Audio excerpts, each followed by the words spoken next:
Oi, eu sou a Bibi, a leitora e concurseira, e hoje eu vou trazer um vídeo pra vocês que era pra eu ter postado em julho, mas tudo bem, a gente tá passando ainda da metade do ano, acabamos de iniciar agosto, então ainda dá tempo de falar sobre, que é a tag dos 50%. São basicamente algumas perguntas relacionadas às melhores e piores leituras, algumas características de leituras específicas sobre o primeiro semestre, perspectivas para o próximo semestre do ano, e pra gente fazer um balanço aí em como foram as minhas leituras nesse início do ano. Mas antes, já não esquece de curtir, de se inscrever nesse canal e me acompanhar nas outras redes sociais, tá bom? Primeira pergunta, a gente já começa com os dois pés na porta, que é o melhor livro que eu li agora, nesse começo de 2024. Eu não consegui escolher um só, eu escolhi dois livros. Um que eu li mais recentemente, outro que eu li mais no início do ano. E assim, eu fiquei pensando nessa porque acaba sendo um pouco injusto. Hoje defino graças ao maratona, antes eu definia muito por nota minhas leituras, mas agora eu defino muito pelo que eu senti durante a leitura. Ai, a maioria das pessoas não gosta, a escrita tem falhas, tem erro, tem isso, tem aquilo. Pra mim não importa. O que importa, inclusive eu já vou deixar isso registrado aqui, é a análise que eu fiz do que eu senti. É literalmente o que eu senti. Se foi uma leitura que se encaixou com o momento que eu tô vivendo, se foi uma leitura que me tocou, que me fez sentir, pra mim é o que vale. Um mais recente, que é Uma Bruxa no Tempo. Eu sei que é um livro que já foi lançado tem um tempo, quando lançou fez sucesso, muita gente gostou, muita gente odiou. E quando eu li agora, eu senti muitas coisas, eu amei essa história. Eu fiquei muito triste em alguns momentos, eu fiquei muito revoltada porque são situações que foram vividas no passado, mas que até hoje a gente ainda vê acontecendo. Eu amei a história dos protagonistas, o desenrolar da história e como que ela foi escrita. Então basicamente a gente tem a nossa protagonista principal, que ela vive em 2012, então ela sente que ela já conhece algumas coisas, ela sente que ela conhece uma pessoa que ela nunca viu na vida, e aí de repente ela começa a ter sonhos, que são sonhos muito vívidos, e ela descobre que na verdade aquilo são vidas que ela já viveu, desde 1800 e cococá até hoje. Então ela já viveu algumas vidas aí e ela sempre volta e meio que sempre é um ciclo que se repete independente do tempo que ela está vivendo. E aí ela vai vivenciando as duas vidas. A gente vê o presente dela, ela tentando encaixar as peças do quebra-cabeça, e a gente vê o passado dela, as outras vidas que ela viveu. Então foi um livro que me tocou demais. Eu amei a forma como a autora colocou de um pouco do passado, um pouco do presente, um pouco do passado, um pouco do presente. E como que, apesar de ela ser a mesma pessoa em todas as vidas, conforme os anos vão passando, os períodos de tempo vão passando, ela escolhe coisas diferentes na profissão, ela escolhe coisas diferentes da maneira de agir. Então, apesar de ser a mesma pessoa, o tempo que ela vive influencia totalmente em como ela é naquela vida, né? Então, gostei demais, amei esse livro, perfeito. O outro que eu trouxe aqui foi um que eu li mais no começo do ano, mas que quando eu li, ele foi outro livro que me deixou muito curiosa. O plot dele é sensacional, assim, sério, é perfeito o plot desse livro. Mas que o principal sentimento foi de revolta pelo que essas mulheres passaram. Eu acho que eu tenho lido muitos livros dessa maneira, além dos meus romances, das minhas fantasias. Livros em que o foco é a protagonista e ver como que elas vivem em sociedade, como que a sociedade mesmo do passado pra cá evoluiu tão pouco com relação aos direitos das mulheres, a proteção, a garantia dos direitos dessas mulheres. Então em Procurando Jane a gente vai ter 3 protagonistas também, e a história vai se passar em alguns períodos diferentes. A gente tem o início de tudo, onde numa casa, que na verdade não era bem uma casa, era meio que um local que as mulheres que estavam grávidas, normalmente fora do casamento, eram deixadas lá para terem os bebês. E aí, elas não sabiam o que ia rolar depois que elas tivessem os bebês, mas era isso. Elas tinham um bebê, não ficavam com o bebê. Outras famílias vinham e essas famílias não sabiam que ali esses bebês estavam sendo arrancados das mães. Elas achavam que as mães tinham deixado os bebês para adoção, mas não, na maior parte das mulheres, a maior parte das mulheres, na verdade, tinha seus bebês arrancados delas. Elas queriam, em muitos casos, ficar com a criança. E aí elas eram obrigadas a assinar um termo e esses pais levavam os seus filhos e as suas filhas. E dentro desse local elas sofriam muitos tipos de abuso psicológicos que transformaram a vida dessas mulheres. uma dessas mulheres se tornou uma médica muito renomada que luta pela causa dessas mulheres e tal. Então, a história ela é bem revoltante, a gente vê partes muito tristes, são coisas assim. Eu não chorei porque o que eu senti nesse livro foi revolta, foi muita raiva, eu fiquei assim comovida com a história, mas com a sensação de que eu queria mudar e revoltada porque tantas coisas continuam da mesma maneira que eram há tanto tempo atrás.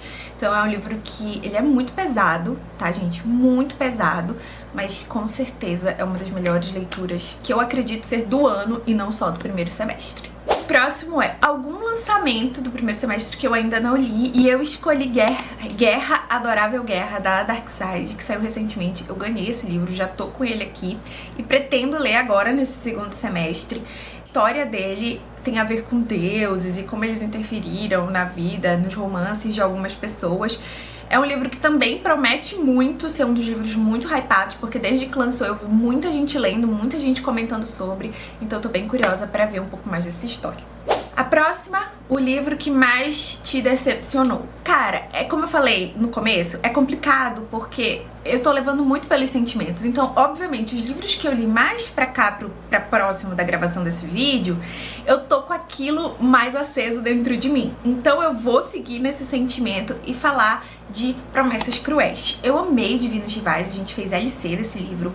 Foi uma leitura sensacional, depois que... No começo eu tava um pouco assim perdida, mas depois que eu comecei a criar gosto pela leitura, não consegui mais parar de ler, porque eu achei ele super bem dividido, né? A parte do romance, a parte deles se conhecendo, a guerra sendo apresentada, e depois já ali as outras fases de a guerra acontecendo, e agora o que vai rolar. Então, quando eu estava terminando de ler, eu já comprei o Promessas Cruéis, que tinha acabado de lançar, então eu comprei ele um pouco mais caro, porque eu queria muito continuar e era uma duologia, então valia a pena. Chegou Promessas Cruéis e eu não gostei. Não é que o livro é ruim, ele é uma repetição do primeiro. Então no primeiro a gente tem uma das pessoas, um dos protagonistas, que se apaixona primeiro, que lembra da outra pessoa, que sabe quem é a outra pessoa, e em Promessas Cruéis é o contrário. O que nesse primeiro não sabia, nesse sabe, e o que nesse primeiro sabia, nesse não sabe. Então eu meio que achei repetitivo, eu achei que ela quis repetir o que aconteceu no primeiro livro. Foi uma ideia legal, mas que pra mim não deu certo, não funcionou, eu esperava muito mais. Assim como eu esperava muito mais da guerra. No primeiro livro eu entendo que tinha que ser, mesmo eles dentro da guerra, tinha que ser mais devagar, porque não era o desenvolvimento final dela, né? Na verdade não, era o começo da guerra, eles acabaram de chegar ali. E mesmo assim foi impecável, eu achei perfeito. E no segundo livro eu não gostei. Achei que faltou muita coisa dessa guerra, faltou mais emoção, faltou muita coisa nesse livro, principalmente na parte de fantasia. Então fica aí a maior decepção, porque eu realmente paguei mais caro justamente pra eu dar um super final pra essa duologia, que foi uma decepção total. Fiquei bem arrasada. O livro que mais te surpreendeu esse ano, eu vou colocar um conto, porque eu li muitos contos esse início de ano, então acho que vale a pena aqui trazer esse conto pra vocês, que eu já falei várias vezes, que foi Horário de Verão. E aqui eu vou falar novamente, o que vale é a minha emoção lendo esse livro. E ele não tem, tipo assim, ele não tem nada fora do nosso romance clichê juvenil. Não tem, é isso. Só que... Meu Deus, eu amei de uma forma, eu fiquei muito feliz, eu fiquei muito alegre, eu fiquei chocada com o final dele. E foi uma história que me prendeu e eu tive muitas reações, eu li ele em live, então a galera viu como eu fiquei. Eu realmente mexeu muito comigo, eu amei, sabe aquele nervoso? Eu senti tudo isso durante a leitura, então foi perfeito pra mim. Me surpreendeu demais, eu não tava esperando e eu me apaixonei por essa história. Eu já falei, né, muito em vídeos, mas basicamente são duas pessoas, uma bailarina e um rapaz que toca piano no restaurante dos pais. E aí a bailarina tá treinando pra uma apresentação e o pai dela contrata esse rapaz pra tocar porque ela sente que flui melhor os ensaios com o piano ao vivo, né? E aí ele vai tocar, eles vão se conhecer, vão virar amigos, e é tudo narrado pelo menino. E aí a gente vai vendo que ele vai se apaixonando, ele vai se interessando. Tem muito do balé também, que durante muito tempo da minha vida fez parte de mim. Então talvez por isso eu tenha me sentido ainda mais parte dessa história. E amei, amei. Perfeito. A edição mais bonita que você ganhou ou comprou. E aqui eu vou colocar só dos meus livros lidos, porque eu tenho muito livro não lido, que tem muita edição bonita. Então, dos livros lidos que eu ganhei, que eu tenho e já li, eu vou colocar Princesas Dark. A capa é linda, a lombada é linda, as artes de dentro, apesar de muito macabras, também são muito lindas. As edições da Darkside, no geral, são muito bonitas. Então, Princesas Dark entra nessa categoria facilmente. Seu personagem favorito mais recente, e não poderia ser outro, o nosso labrador de Nem Te Conto, que é o Miles. Gente, esse personagem, ele é simplesmente perfeito, porque a gente leu Nem Te Conto, que é o lançamento da Emily Henry mais recente, e no clubinho, né? No Catarse, que inclusive convido você a fazer parte. E a gente chegou a montar também, eu vou deixar aqui pra vocês, quem a gente imaginou pra cada personagem. E desde o início o Miles foi um personagem que me cativou muito. Eu gosto muito desse estilo de personagem. E uma coisa que é raro da gente ver hoje em dia é que normalmente os protagonistas no geral, não importa se é homem, se é mulher, se é o protagonista, em algum momento num romance comete algum tipo de babaquice. Mesmo que seja uma babaquice bem pequena, eles têm esse pequeno desvio de caráter. Em algum momento ele se mostra ali. E o Miles não tem. No momento que a gente acredita, e sem spoilers, no momento que a gente acredita que isso vai acontecer, a gente descobre que não é isso que acontece. Então é um personagem que realmente eu me apaixonei por ele. Gostei do livro, de todos os personagens, mas de todos os que eu li até agora, eu acho que o Miles é um personagem que eu sinto falta de ver parecidos nos livros e que tem esse jeito brincalhão, esse jeito leve de viver, e eu gostei demais mesmo. Um livro que deixou feliz nesse primeiro semestre, e eu vou colocar aqui A Casa numa Cerula. Eu acho que eu li também. Ai, eu li em leitura coletiva. Foi uma leitura assim perfeita. Eu já tinha lido primeiro A Sociedade Super Secreta dos Bruxos Rebeldes, e é muito o meu livro do conforto. Esses livros que se passam no ambiente familiar, que as pessoas se escolhem e que tem essa amizade, não é focado só no romance. E Casa numa Cerula é exatamente isso. Então, livros que me deixam alegre, que me deixam feliz, tem esse contexto normalmente. Eles se passam dentro de uma família, independentemente se é de sangue ou não, onde as pessoas elas se acolhem, é um ambiente seguro, é um lar de fato. E aí o que vem extra, pra mim é extra. Eu acho que só de ter isso, já tenho quase certeza absoluta que eu vou amar a história. E esse livro me deixou muito feliz, eu adorei. Um livro que você recomendaria pra ler até o final do ano. E eu vou indicar um suspense! Diferente de tudo que eu costumo falar aqui. Eu sou uma leitora de romance e de fantasia, leio poucos suspenses, mas normalmente tenho uma preferência quando eu vou ler esse gênero. Eu gosto de suspensos policiais. Eu gosto da parte investigativa. É algo que chama muito a minha atenção. Inclusive, gosto de ouvir os podcasts relacionados a crime por isso, porque eu gosto de ouvir como que as coisas, o crime aconteceu, como que foi a parte investigativa, a influência da mídia. É uma parte que chama muito a minha atenção. E esse livro, ele é perfeito porque ele tem todos os pontos de vista. E ele tem uma possibilidade de você acertar o que é. Eu gosto muito de livros que o plot é tipo assim, ai meu Deus, nunca nem passou pela minha cabeça.